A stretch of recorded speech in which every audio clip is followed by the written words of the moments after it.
When businesses talk about taxes and surprises, that combination is rarely good news. We'll find out what's happening as the Trump-era tax cuts start to phase out. And it's time for the Farmer Forum. We're talking labor issues and how two very different farms have the same concerns about getting the work done.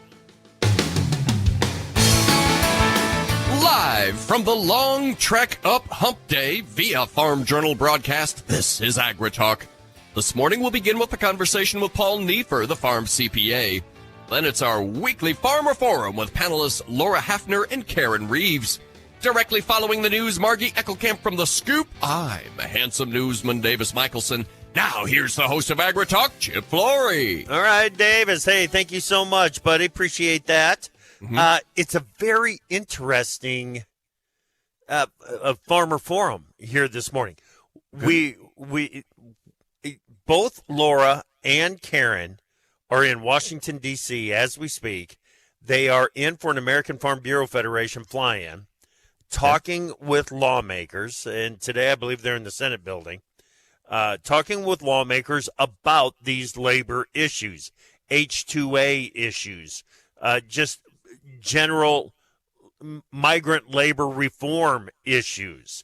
So as that fly-in is happening and Laura and Karin are participating in these conversations, they're going to step out for a bit and have a conversation with us so that they can share and we can hear how they deliver the messages about labor issues and to the lawmakers out there. I think it's going to be fascinating, dude. That's very cool. That's very cool. So they're there now. Yeah. They're going to pause what they're doing, speaking with various dignitaries and government officials to speak to us? Yes. Wow. Yeah. Pretty cool. That's outstanding. Yes, it is. I can't wait. Is. And of course, Paul Neiffer is going to be stepping in here. His blogs lately have been really, really good. And every time I read it, I think to myself, doggone it, we got to get Neiffer back on and talk about that. And so he's going to be on today. We've got a couple of issues that we need to talk about, including the 45Z credit that we talked about with Mitchell Hora from Continuum Ag yesterday. We're going to dig into that a little deeper with Neiffer here this morning. Okay, let's get started with the news. What do you got, buddy? Well, I've got an announcement here from private exporters. They report the sales of 120,000 metric tons of soybeans for delivery to unknown destinations during the 24-25 marketing year, Chip. We will take the demand, no question about that. We've got a little bit of strength in the soy complex happening today, and the demand's probably got something to do with that. Well, according to the National Weather Service, a cold front continues to produce lake-effect snow downwind of Lake Ontario, and snow will spread across portions of the interior Northeast and New England through Thursday. Strong gusty winds and dry air may produce elevated fire weather conditions across portions of the Mid-Atlantic and Southern Plains today. Senate Ag Chair Debbie Stabenow repeated her threat to oppose a new farm bill if Republicans insist on taking funds from nutrition or conservation to fund it. Stabenow told AgriPulse's Ag Food and Policy Summit earlier her White House Farm Bill comments were, quote, blown up and misinterpreted. She had this to say. I had said that I will not have my legacy cutting food assistance for Americans. That if that's the way you have to get a farm bill, or taking away conservation money from farmers, that if that's the way you have to get a bill, then, we'll continue 2018 for another year, whatever. Well, Chip, in response, Iowa Senator Chuck Grassley quipped, quote, either she, that's Stabenow, budges, or we don't get a farm bill. Yeah, that's the bottom line. Yep. And, based on what Senator Moran told us, Senator Moran from Kansas told us on the show, she basically, hopefully she will budge. Senator Grassley has indicated that she is willing to work and move forward with the bill. I hope Senator Grassley is right. Well, congressional leaders announced a deal to fund the rest of the government through the fiscal year, Chip. House Speaker Mike Johnson revealed the agreement, expressing hope the legislation's text will be released promptly for voting. USDA's Economic Research Service reports U.S. ag imports exceeded exports by $16.6 billion in fiscal year 2023. For nearly 60 years, Chip, the U.S. ag trade maintained a surplus, but in fiscal 19, the balance shifted to a deficit where it has stayed 3 out of the last 5 fiscal years. Imports have largely followed a stable upward trend, while exports have had relatively wide swings. Yeah, we need to get it back on the positive side. The Food and Agricultural Policy Research Institute at the University of Missouri, or FAPRI, recently released its annual agricultural market baseline outlook. Net farm income projected to fall to its lowest level since 2020. For consumers, food price inflation slowed in 2023, and FAPRI's report suggests this trend could continue in 2024. China's soybean imports from Brazil totaled 6.96 million metric tons during the first 2 months of this year. Chip, get this. That's a 211% surge from a year ago. Now, combined January and February soybean arrivals from the U.S. fell to 4.96 million metric tons. That's down 48.9%. From the same period last year. We talked about it yesterday in the afternoon show a little bit. Brazil gaining ground on those soybean exports to China. Yeah, and the U.S. losing share. And if we ever decide that we need to get that export share back, that's going to be a tough battle. Yep. And finally, quickly here, the European Union has reached an agreement to grant tariff-free access to Ukrainian food products in EU markets. This until June 2025. There's some stipulations, Chip. Okay, gotcha. Thank you, Davis. Appreciate that. Let's bring in Margie Eckelkamp, editor of The Scoop. Good morning, Margie. Good morning, Chip. Okay, so you've been working on the ag retail salary survey. What are you guys learning? Yeah, so this is a study that the Scoop magazine, as well as our predecessor brands, have done for more than 2 decades, really trying to key in on the benefits offered and the compensation offered to 2 key roles at the ag retailer, one being the sales agronomist and the other being the machine or applicator operator. Now, we ask for overall, what is your base salary for those 2 positions? And we've seen a trend that in the last 6 years, those base salaries have increased over 30%. Yeah. So that means increased compensation. It also means increased competition. And we are seeing that as our respondents have reported how perhaps their competitors in their geography influence the type of compensation and benefits that are offered. We also ask questions such as, did you offer a bonus? So on top of your base salary for those 2 key roles, are they able to earn a bonus? And what factors go into how much that bonus may be? And as I've also alluded to, we ask about the benefits offered, whether that be family, health, medical, dental, life insurance, company car, etc. So if folks want to dive deeper and see the average base salaries for those roles in the past several years, we've got the full report, including the benefits offered at thedailyscoop.com. We also asked Chip, what's the highest salary that anyone that has that role in your company's offered? And we report that as well. Very cool. That's a perfect lead in to the conversation that we're going to have at the bottom of the hour in the Farmer Forum, talking about labor issues. Thanks, Margie. Thank you, Chip.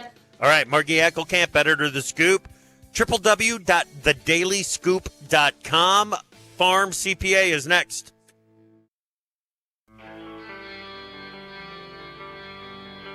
The truth is hard to come by these days, unless you listen to AgriTalk.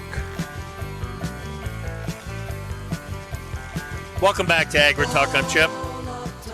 Glad that you're with us on this Wednesday morning.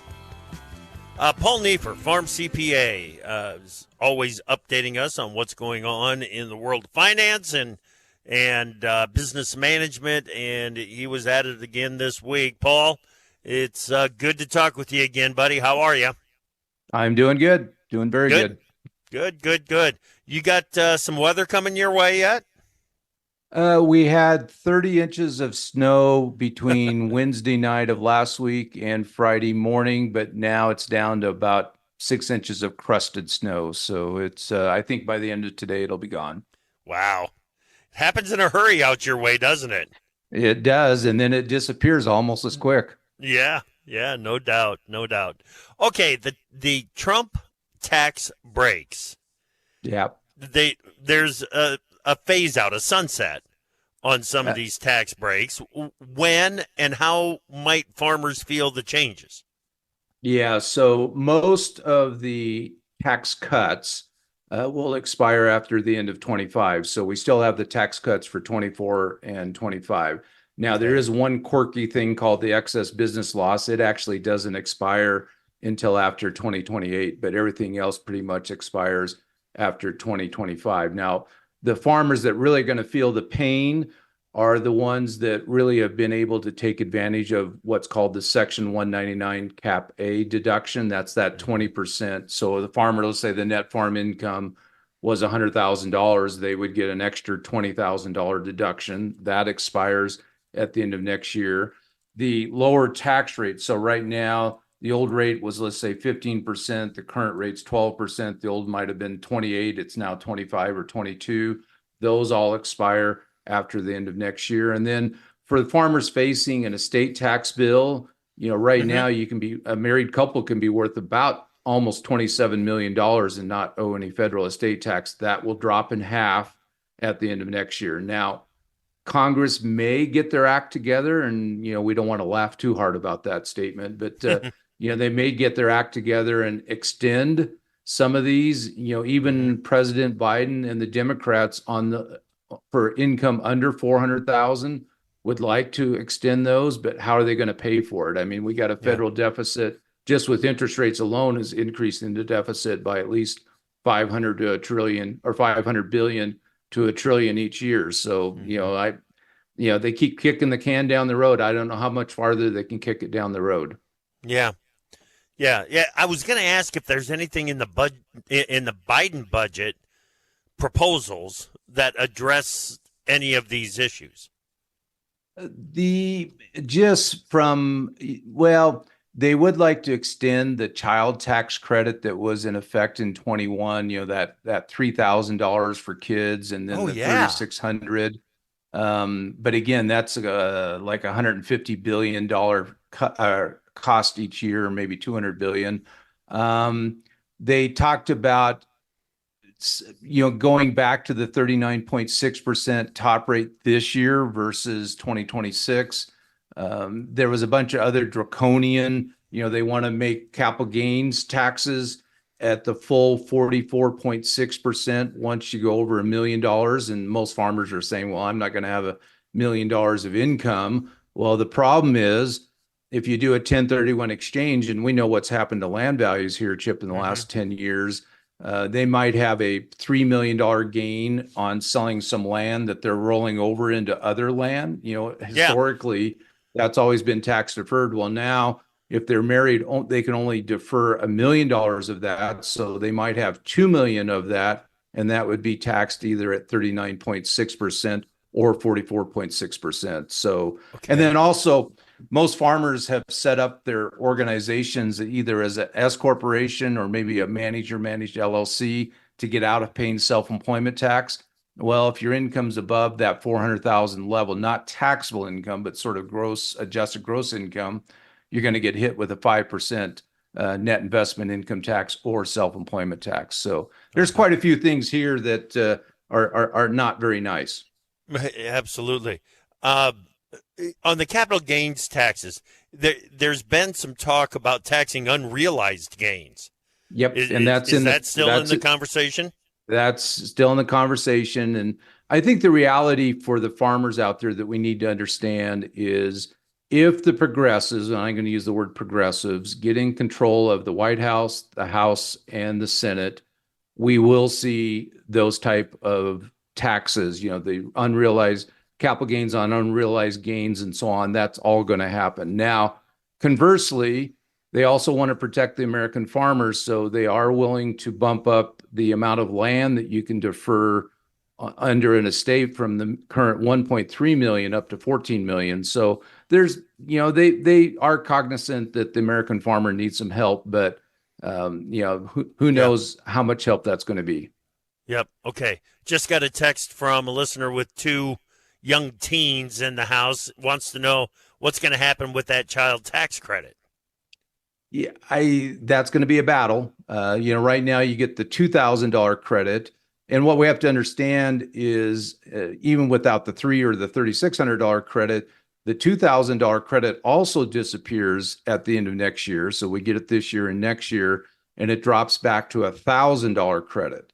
So for a lot of farmers, especially young farmers with young kids that have been counting on that $2,000 credit, they may not get as much value from that credit. And that's also why, the Democrats accused the Republicans that the Trump's tax cuts were only for the rich. Well, on a percentage basis, the tax cuts actually helped the lower income people to some degree more than the middle class. Now, the upper income maybe did okay, but certainly the lower income taxpayers benefited very well from the increase in the child tax credit.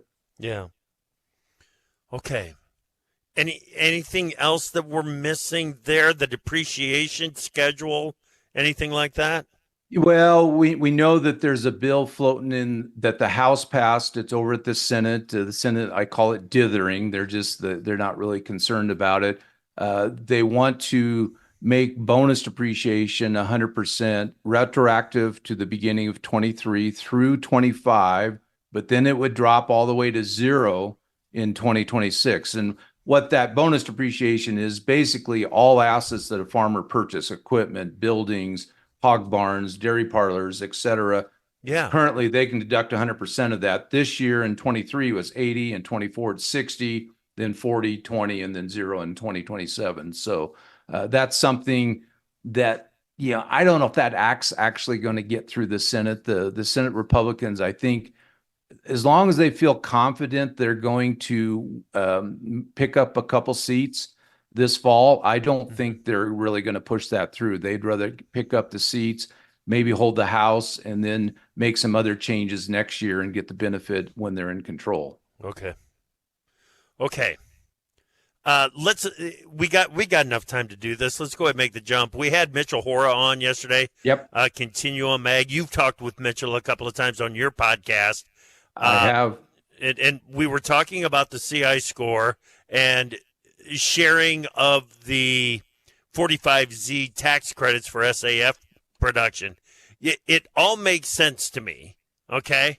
But what I don't know, and I don't have a high level of certainty on, is if the 45Z credits will ever become reality. Well, they don't start till next year. So we know this year we're under the old, I forget there's so many numbers now, but under the old credit, which is a little bit less. The 45Z is only for 2025, 26, and 27. We still don't know what the GREET score is. It stands for the greenhouse emission. It's the greenhouse gases, regulated emission, and energy use and technology model. Whoever comes up with these acronyms drive me crazy, but we still don't know how the IRS in conjunction with the EPA is going to change the GREET model to allow ethanol to qualify for SAF. I'm sort of with you, Chip, in order to get the CI score down where it's really material benefit to the ethanol plant, they actually need the pipeline, the carbon pipeline. Now there are some ethanol plants that have direct capture, at the plant. They're the ones that maybe really would benefit from that, but those are few and far in between. I personally, and this is my personal opinion, I think eventually Congress is going to mandate that we're going to have SAF for airlines, and at that point, the American farmer will actually get the benefit of SAF. But until then, I don't think the 45Z. I think it's going to help potentially, but in order to really get that maximum benefit, you have to have a pipeline. Well, Chip, we know a pipeline is not going to show up until after 2027. Right. Yeah, this is all. We've got to understand what is the potential in the future so that we can prepare for that. But boy, oh boy, a lot of work needs to be done on this one. Paul, thanks, buddy. Appreciate you, man. We'll talk to you later. Thanks, Chip. Bye. You bet. Paul Neiffer, Farm CPA. Make sure that you check out his blogs at agweb.com. Farmer Forum next. Time for Markets Now with the experts from Pro Farmer. Joining us now, Pro Farmer editor Brian Grady. Let's go straight to the soy complex. We got some gains there to talk about. What's going on? Yeah, absolutely, Chip. Gains across the soy complex, soybean, soy meal, and soy oil pretty solidly higher here at mid-morning. And we had a daily soybean sale to unknown destinations this morning. That's given us just a little bit of juice here. And probably more than anything, though, traders are covering some short positions. And they're doing this in the face of negative outside markets. Dollars sharply higher, crude oil sharply lower, and in the face of weakness in corn and wheat. So the soy complex kind of doing it alone here. Yeah. So are those outside markets having that negative impact on corn and wheat?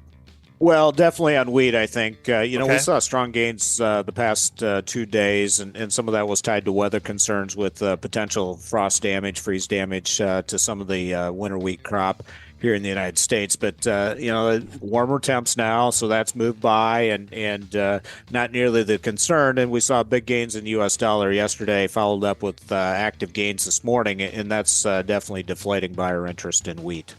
All right, very good. Not a lot of movement in the cattle complex. No, and probably not going to be honest with you, as we move forward here. I've mentioned it before this week, but cattle on feed report Friday afternoon, and so kind of waiting on that, waiting on cash cattle trade to develop, and those two things probably aren't likely to happen until Friday, definitely for the report and likely for the cash trade. And then the feeder cattle, they're just mixed here, narrowly mixed at mid-morning, and so not a lot of price action there either. And then on the hog side of things, also narrowly mixed. April's a little bit weaker, and far-deferred contracts are just a little bit firmer. All right, Brian, good stuff. Thank you, buddy. That is Pro Farmer editor Brian Grady on Markets Now.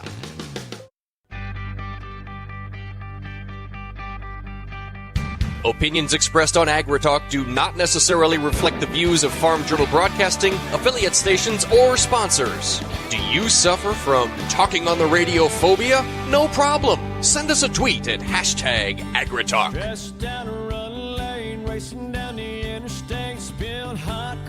Welcome back to AgriTalk. I'm Chip. Glad that you're with us on this Wednesday. It's time for the Farmer Forum, and it is a bit of a different twist on the Farmer Forum this week. As I mentioned earlier, American Farm Bureau's got to fly into Washington, D.C. to talk about labor issues with lawmakers and obviously taking farmers with real-life experiences and real-life struggles with some labor issues into D.C. to talk with lawmakers about some potential resolutions to the problems that they face. And Laura Haffner from Kansas is one of those producers. Laura joins us right now. How are you, Laura? Hey, I'm great. Thanks for having me today. You bet. Glad you're with us. Before we get into exactly what you're doing today, let's get to know you a little bit. Tell me about your operation. Sure. My husband and I have a grain farm in Northwest Kansas where we focus primarily on wheat and corn. However, our primary focus is our custom harvesting business. So we're one of those crews that travels and hopscotches across the Midwest from Texas to the Canadian border each summer, harvesting wheat and other small grains. So when you want to talk about some labor issues and trials and challenges, when you're putting together that harvesting crew, that's got to be right at the top of the list of issues that you're dealing with. You're absolutely correct. If we don't get the labor thing right, there's no use worrying about any of the other issues we face in agriculture. We rely heavily on our teammates to make this all go. And that's why it's so crucial that we're up here telling our story and trying to get some headway made with this labor reform. Right. Okay. So talk to me a little bit more. Help people understand, Laura, exactly what happens with that custom harvesting crew. Sure. So farmers across the Midwest hire us to bring in the combines, the tractors, the grain carts, the trucks, and our team to help them harvest our crops. So what we're doing is we're essentially following the wheat as it ripens from south to north, going across many states, including Texas, Oklahoma, Kansas, Colorado, all the way to the Canadian border. It's very important that we have the crew that's needed to operate that machinery Yeah. And to be able to serve our farmers, if we can't get to that crop, something could happen. There's always a hailstorm waiting, or we would hate for it to rot in the field. So being able to have a timely, efficient service is crucial for our farmers' needs. Yeah. Yeah, it's important to your business, but it's important to a lot of businesses that are out there that are depending on you to show up and get that work done. So interesting stuff, Laura. We're going to get back to you and talk more about some of the labor issues. Right now, though, let's bring in Karin Reeves from New York. Karin, welcome to the Farmer Forum. How are you? Hi, great. Thanks for having us today. You bet. Glad that you're here. We're spending just a little bit of time getting to know you first before we talk real specifically about some labor issues and solutions. Tell us about your operation there in New York.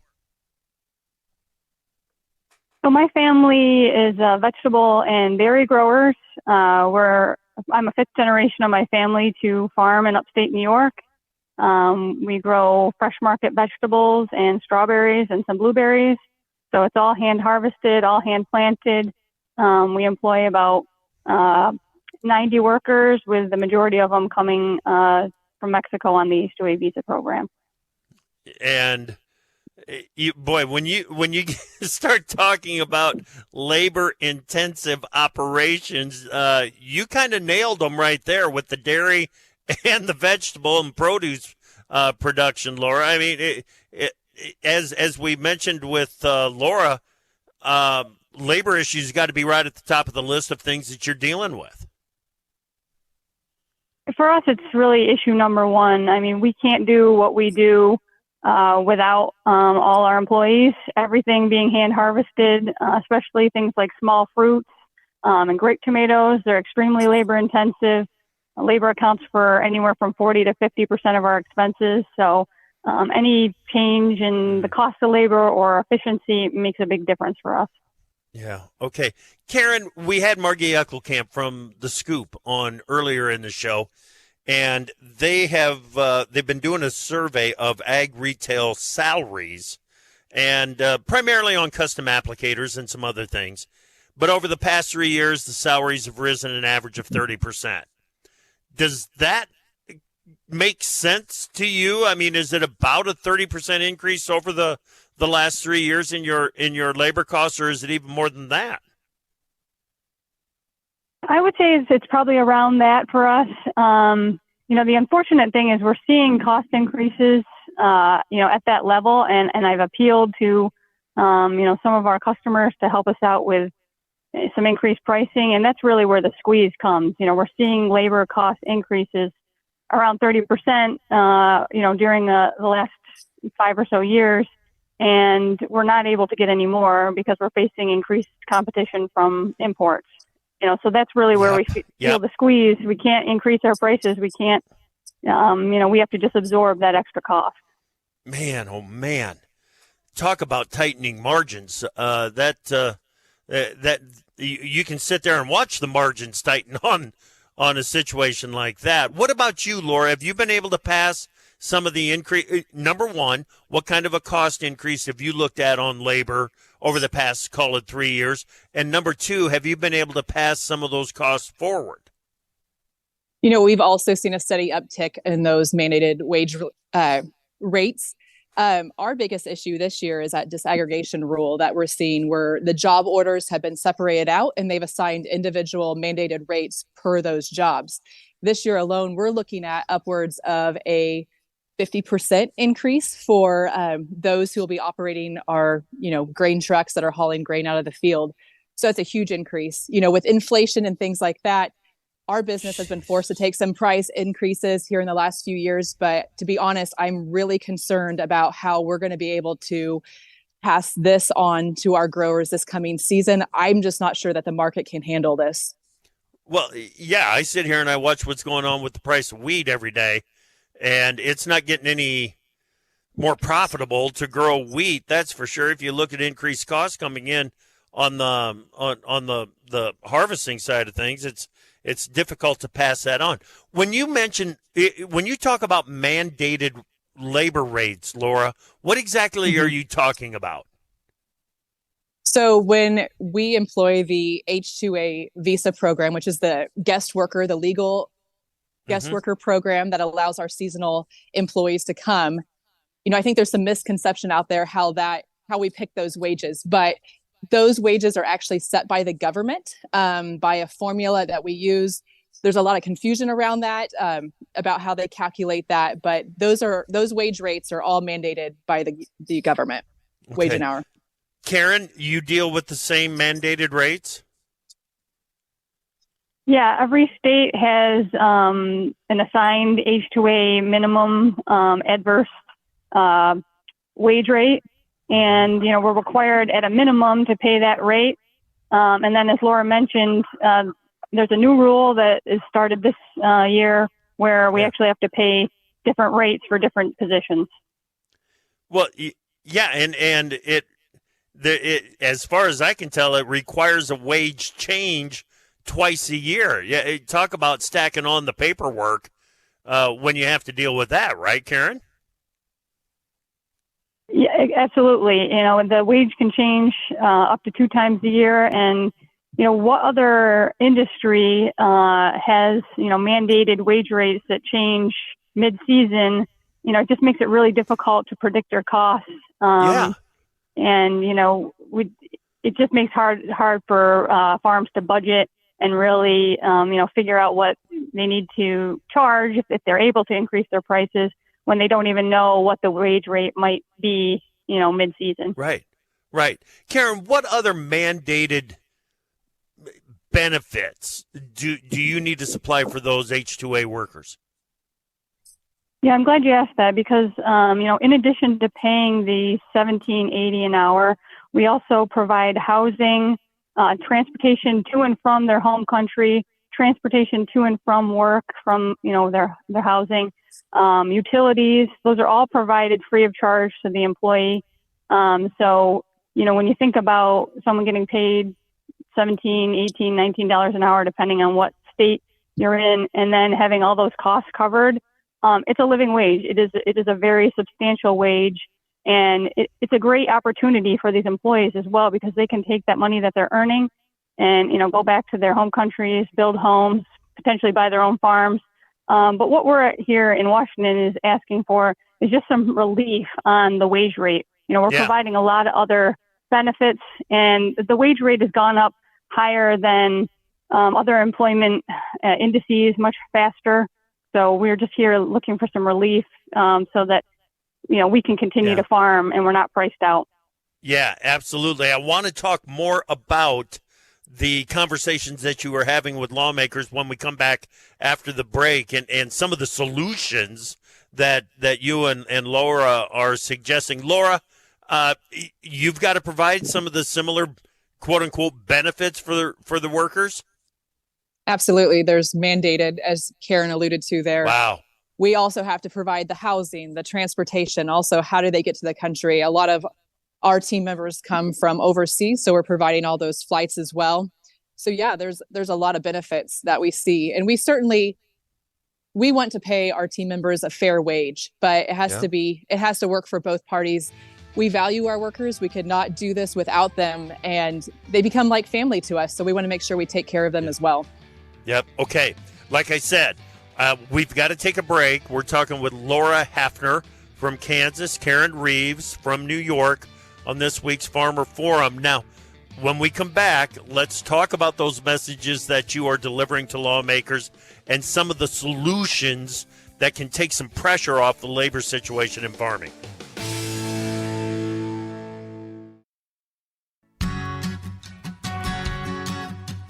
Knowledge is power. We're here to charge your batteries. AgriTalk. And welcome back to AgriTalk. I'm Chip Ledger with us. We've got the Farmer Forum going, talking with Laura Haffner from Kansas, Karin Reeves from New York about some of the labor issues they are dealing with, challenges like mandated wage rates, mandated housing, mandated transportation to get H-2A workers in place. Laura, I'll start with you on this one. Who are you meeting with today? Yeah, we've been had the opportunity to meet with individuals from both sides of the aisle.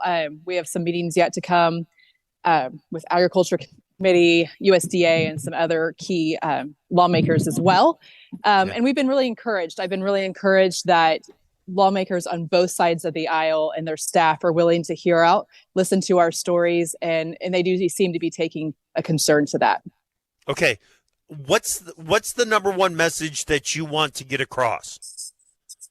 You know, obviously, we would love a comprehensive labor reform package, but first and foremost, we must stop the bleeding. And some of the things that we're asking for is specifically a hold on that mandated wage rate. You know, that currently is increasing at percentages that are outpacing what the market can handle.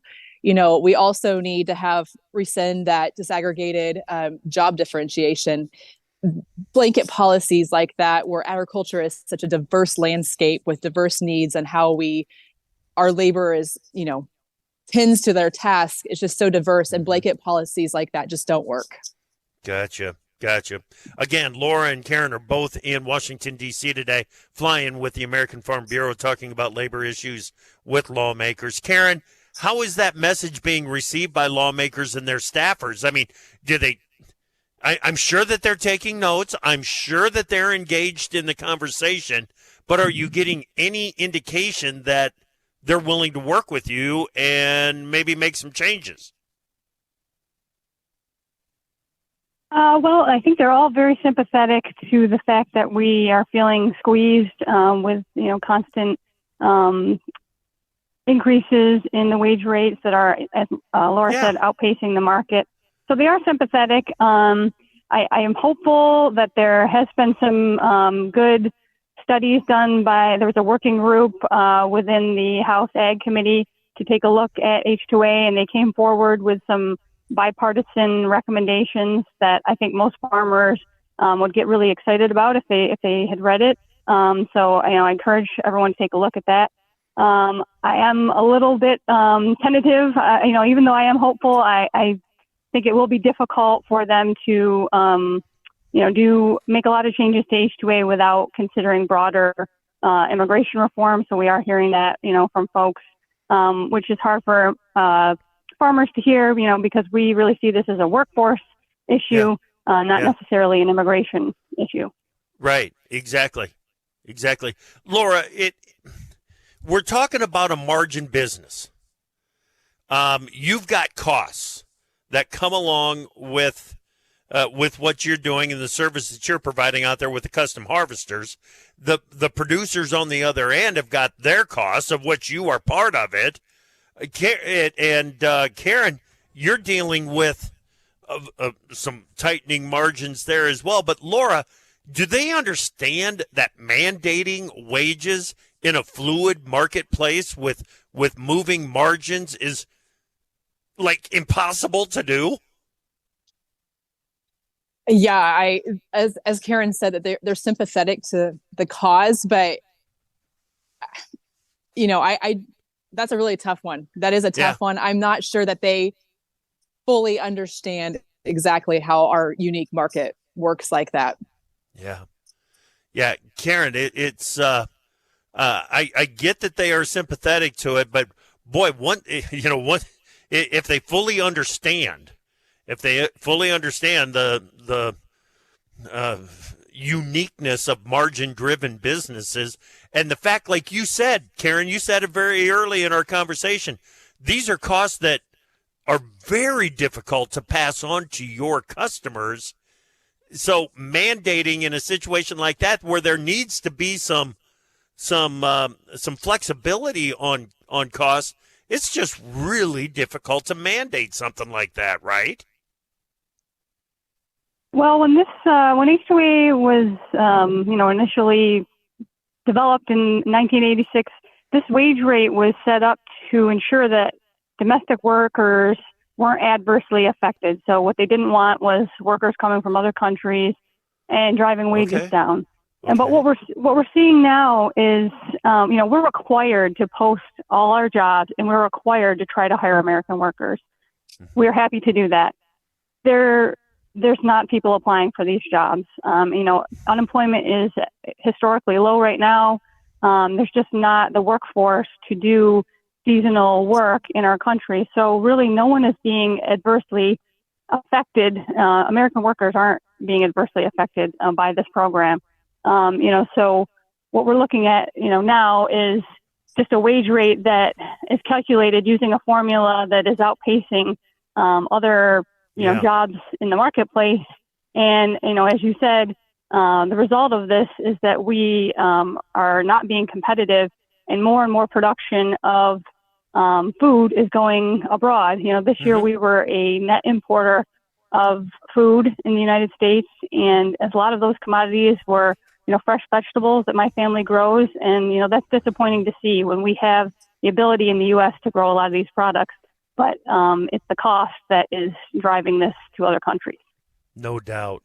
Okay, real quick, Laura, the wage issue and some flexibility, that is priority one in all of this, because you want to do right by the workers that you've got and give them livable conditions, obviously, but it's that the need for some flexibility on the wages, correct?